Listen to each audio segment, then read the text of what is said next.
In an unexpected move, South Korean President Yoon Suk Yeol paid a surprise visit to Ukraine on Saturday, extending support to the country in its conflict with Russia, while showcasing South Korea's collaboration with NATO.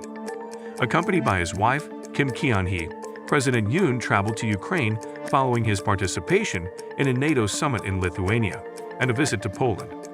This visit marks his first trip to Ukraine since Russia's invasion approximately 17 months ago.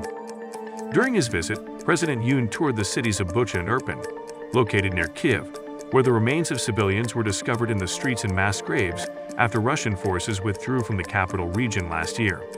As a gesture of respect, he laid flowers at a monument dedicated to the fallen heroes of Ukraine's war. Later in the day, President Yoon was scheduled to engage in discussions with Ukrainian President Volodymyr Zelensky. Kim Eun-hye, President Yoon's senior advisor for press affairs, confirmed this in a statement.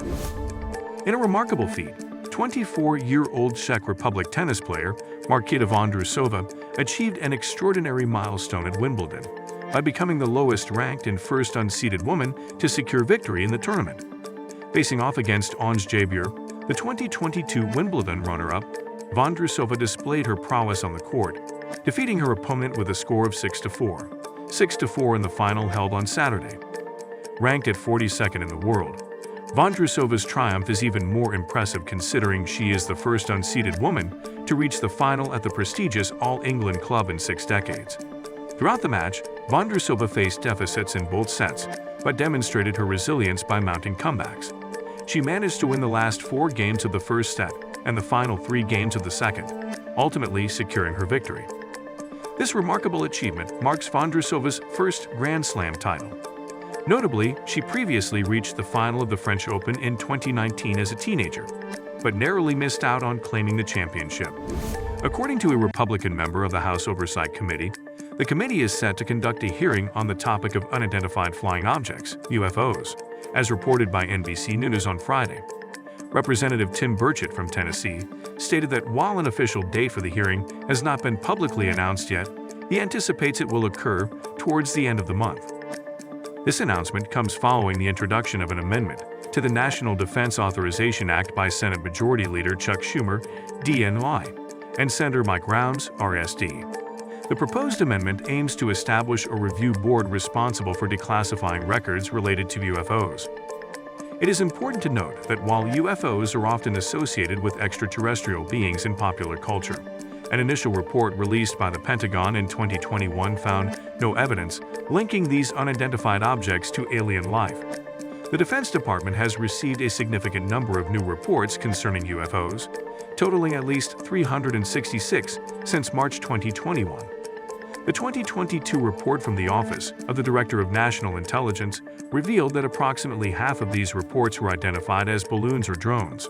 However, around half of the cases could not be explained and exhibited unusual flight characteristics or performance capabilities, requiring further analysis. Israeli Prime Minister Benjamin Netanyahu was admitted to the hospital on Saturday, as confirmed by his office. The 73-year-old leader is currently undergoing a medical evaluation and is said to be in good health, according to a statement from his office. He is receiving treatment at Sheba Medical Center. In a video message, Netanyahu seemingly attributed his hospitalization to the hot weather conditions. He mentioned spending time with his wife at the Sea of Galilee without proper protection, acknowledging that it was not a wise decision. He expressed gratitude for the concern shown and assured everyone that he feels well. Netanyahu also emphasized the extreme heat wave in the country and urged people to avoid excessive sun exposure and stay hydrated. The Prime Minister's office announced that Netanyahu will remain in the hospital overnight for observation, as advised by his doctors. As a result, a scheduled cabinet meeting has been postponed until Monday. According to Israeli news outlet Ynet, Netanyahu sought medical attention after feeling unwell. Sources, whose identities were not disclosed, reported that he arrived at the hospital in a convoy and was fully conscious during admission. State media reported that Russia is currently investigating whether a North Korean intercontinental ballistic missile, ICBM, crashed into its waters during a test launch on Wednesday.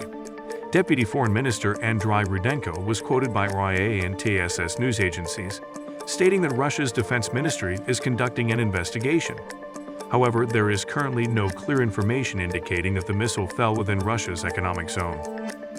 North Korea's state media described the Hwasong-18 missile, which was test-fired, as the centerpiece of its nuclear strike capability. The launch was characterized as a strong practical warning to the United States and other perceived adversaries. The United States, South Korea, and Japan swiftly condemned the test. In contrast, Russia's Rudenko suggested that the test was a response to actions taken by Washington and its allies, which effectively provoke North Korea and lead to the nation's strengthening of its defense capabilities.